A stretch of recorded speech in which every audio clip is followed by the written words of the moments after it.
পেশায় চিকিৎসক হিসাবে কর্মজীবন শুরু।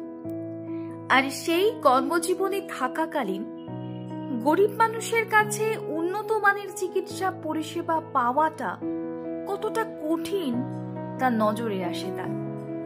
আর সেখান থেকেই মানসিক সিদ্ধান্তে পৌঁছানো। পাশে ছিলেন বর্তমানে প্রয়াত বাবা ডাক্তার অমূল্য রতন ঝা এবং শ্বশুরমশাই স্বপন মুখার্জি। 2018 সালে কোভিড মহামারীর সময় স্বামী পঙ্কজ মুখার্জিকে সঙ্গে নিয়ে 24 শয্যা বিশিষ্ট হাসপাতাল তৈরি করে দুর্গাপুরের বুকে গরিব মানুষকে উন্নত মানের চিকিৎসা দেওয়ার প্রতিজ্ঞা নিয়ে শুরু হয় পথ চলা। বর্তমানে হাসপাতালে 188টি শয্যা নিয়ে চিকিৎসা পরিষেবা দেওয়া হচ্ছে। আগামী দিনে নতুন বিল্ডিং তৈরির মাধ্যমে ব্লাড ব্যাংক এবং এমআরআই এর মতো পরিষেবা প্রদান এবং শয্যা সংখ্যা বৃদ্ধির পরিকল্পনা চলছে। এখানেই শেষ নয়, ডক্টর মালায়া মুখার্জির সিটিজেন হাসপাতালে সুস্থতার পরিসংখ্যান 8-10টা সুপার স্পেশালিস্ট হাসপাতালকে টক্কর দিয়ে যাচ্ছে অনবরত।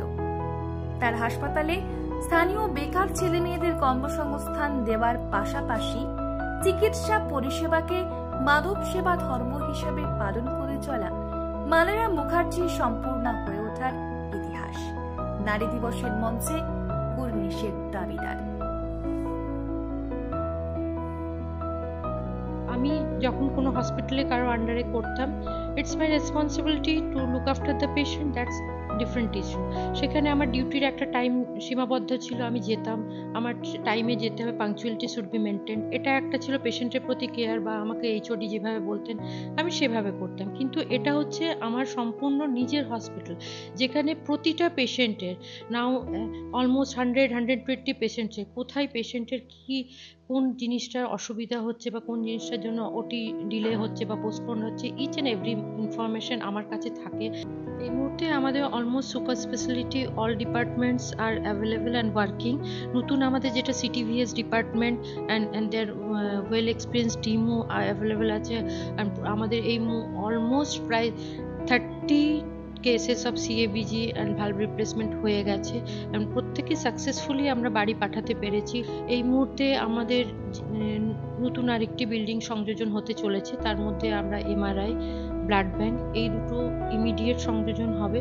এছাড়া আমাদের বেড সংখ্যা আরও বাড়বে। প্রতিটা ডক্টরই খুব হেল্পফুল, কনসালটেন্টরা, অ্যান্ড তারাও প্রতিদিন যেভাবে পেশেন্টের কেয়ার নেয় সেটা আমাদেরকে খুব তাড়াতাড়ির মধ্যে সিটিজেনকে এই লেভেলে আমরা পৌঁছাতে পেরেছি due to help of them and obviously experience team. না হলে তো সম্ভব না, আমি পেশেন্টের অপারেশন করে চলে গেলাম, পেশেন্টকে দেখতেই এলাম না, হতেই পারে ব্যস্ততা, কিন্তু ওভারঅল কমিউনিকেশন না থাকলে বা পেশেন্ট রিলেটিভের সাথে কথা না বললে সেটা তো কখনো এগিয়ে যেতে পারে না। বা আমরা এটা বলতে পারি যে আমরা সিটিজেন হসপিটালে এমন কিছু অপারেশনস এই মুহূর্তে অলরেডি হয়ে গেছে, হয়তো হাইলাইট করা সম্ভব হয়নি, সেগুলো খুব কম সুপার স্পেশালিটি হসপিটালে হয়ে থাকে, কারণ আমরা প্রতিটা পেশেন্টের ক্ষেত্রে রিস্ক নিতে ভালোবাসি অ্যান্ড ডক্টরেরা সেভাবে আমাদের হেল্প করছেন বলে আমরা এগিয়ে যেতে পারছি। রোটারি ক্লাবের মেম্বারও ছিলাম, অ্যাজ ওয়েল অ্যাজ প্রিভিয়াসলি আমরা অনেক ব্লাড ডোনেশন ক্যাম্প, আমাদের ইয়ারলি 2টো করে ব্লাড ডোনেশন ক্যাম্প আমাদের সিটিজেনের ব্র্যান্ডে হয়ে থাকে। এছাড়া আমরা রিসেন্টলি অনেক ক্যাম্প করছি যেখানে আমরা মানুষদের হেলথ চেক আপের জন্য ফ্রিতে পরিষেবা দেওয়া হচ্ছে। সেখান থেকে যে নিডি পেশেন্টদের আমরা হসপিটালে নিয়ে এসে পরিষেবা দেওয়া হচ্ছে এবং তাদের ছুটির পর ছেড়ে দেওয়ারও ব্যবস্থা করা হচ্ছে। আমার ইন্সপিরেশনে মেয়েও এতটাই হয়েছে, she now becoming a doctor. Hospital related আমার হসপিটালের কাজকর্ম সারাক্ষণই চলতে থাকে, কিন্তু বাড়ির যে সামাজিক দায়বদ্ধতা বা যেটা আমার কর্তব্যের মধ্যে সেটুকু তো এড়িয়ে যাওয়া যায় না। সেটার জন্য তারাও আমায় অনেকটা হেল্প করে, যে তারাও মাকে বোঝার চেষ্টা করে যে এতটা, সেই জায়গাটা আমার মেয়েও আমাকে খুব সাপোর্ট করে বা বাকি ফ্যামিলি মেম্বাররা অবভিয়াসলি করে।